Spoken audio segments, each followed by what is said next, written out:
नमस्कार सांग माने जय जगन्नाथ। आज पवित्र रथयात्रा उपलक्षे समस्त को बहुत बहुत शुभेच्छा। आ भगवान जगन्नाथ आपणकर समस्त प्रभु जगन्नाथ मंगल करंतु। तो आज जेहेतु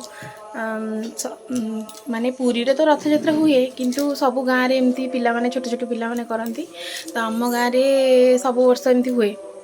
सब वर्ष पिला माने मिसिकी जति द्वारा हो पारा कि बहुत भल सुंदर भागे करते आम गाँव आज हुए। तो सहीटा टी मुझे भाविली कि आज ब्लॉग में मुझे देखदेवी जोटा कि आपण मैंने आगू देखिपारे। छोट छोट पिला माने दीपटे एमती दौड़ी धरिकी रथ को एमती टाणुवे। तो सांग मैंने मुझे दांड को जाऊँगी दांड गला गोटे बढ़िया जिनसा देखिली छोट छोट पिला माने गोटे छोटिया रथ को करके सी नहीं जाऊँगी तार गोटे मो भिड बनईली सतरे मैंने भगवान पाखे सेमती किसी न था कि रथ केते बड़ हम मैंने खाली श्रद्धा भल पाया थी दरकार। तो मुझे कहली माने केते बढ़िया लगुच। तो आउ गोटे जो मेन रथटा जोटा आउ गोटे साईर सेटा हूँ जेहेतु वर्षा है सेटा टिके लेट्रे बाहर।